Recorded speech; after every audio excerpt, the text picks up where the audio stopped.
Imagine you're sitting in a room, you look down at the bingo card sitting in front of you. It's covered in the red dauber ink from all the numbers that have been called. There's one number left to call. You look up at the bingo caller, they pull another ball out of the reel, they look at it and they call out B15. You look down at your paper, make sure, yes, that's the number you have, B15. You daub it, you pick it up, you raise it way up in the air, and you yell out, bingo! Congratulations, you just participated in gaming in the state of North Dakota.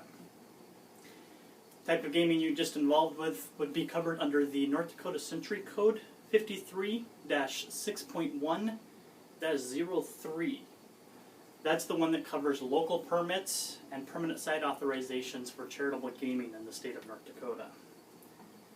I personally have a fair amount of experience with gaming here in North Dakota. I started out working for the North Dakota Association for the Disabled as a dealer. I worked my way up to a supervisor, and I was actually for a short time an assistant manager at one of their site locations. From there I moved down to Four Bears Casino and Lodge. Four Bears Casino and Lodge, I again started out as a dealer. I worked my way up to a supervisor of both live games and poker, and I've now moved into a slot audit position. So I'm auditing a lot of the paperwork and things that are done by the casino. And I am also a compulsive gambler. Now, what is gaming? Gaming is basically defined as playing a game, usually for money, that relies on chance. In North Dakota, there's several different categories of gaming. There's charitable gaming, there's the state-run lottery, then there's also Class 1 and 2 gaming, and Class 3 gaming, which are all part of Native American gambling here in North Dakota. First one I want to cover is charitable gaming. This is governed by the North Dakota Gaming Commission, which is part of the Attorney General's office. And there's a really long definition if you wanted to look it up under that North Dakota Century Code that I mentioned earlier. But basically what it boils down to is if it's legal in the state of North Dakota and it's not ran by the state or by a tribal government, then it would be classified as charitable gaming. They are licensed under the Attorney General's office, and according to the Attorney General's office quarterly report for September of 2012, there are 20 organizations maintaining permanent sites here in the state of North Dakota, and they have a total of 170 permanent sites. The largest of these happens to be North Dakota the Association for the Disabled. And out of all of these charitable gaming organizations, just to throw out some numbers, they did about $39.7 million in gross.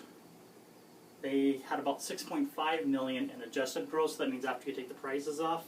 And then after they pay wages and all the other expenses, they ended up with about $2.6 million for all 20 of those organizations across the state. That works out to about 6.5% of the total money they brought in they actually got to keep. The next category I wanted to cover is the lottery. Here in North Dakota we have a state lottery, but it has to be a multi-state lottery. That means North Dakota cannot run the lottery itself. North Dakota has to be involved with another state in order to be involved in this lottery according to the state laws as it exists now. Currently, according to the North Dakota Lottery website, there are the Powerball games, Mega Millions, Hot Lotto, Wild Card 2, and 2x2. Those are the games that they're listing. By and far, the largest of these is the Powerball, and Wild Card 2 is the smallest, but considering it was actually taken out of play for quite a bit of 2012, you kind of have to take that into consideration. Just to throw those numbers out and give you a comparison between charitable gaming and the lottery had $26 million in gross, and after taking out the prizes, they had about $12.6 million in adjusted gross, and they netted about $7.6 million, which is about 29.25% of the total money they brought in, they actually kept. Much different percentage than what there is for charitable gaming. Now we can move on to Native American gaming. This was authorized by the Indian Gaming Regulatory Act of 1988. That's the federal law that allows for this.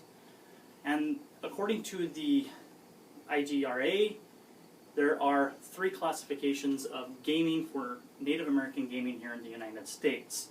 Classification 1 is considered traditional or minimum value things. This is something you typically see at like a powwow or something along that line. Not something that you're going to see on a regular basis or for larger prizes or amounts. Class 2, most common things you're going to see there are going to be bingo and poker. Those games are ones that you're going to be seeing in Class 2. When you get up into Class 2, it starts getting regulated by the National Indian Gaming Commission. That means it's not regulated by the state whatsoever. In fact, the state has no authority at all over Class 1 and Class 2 gaming.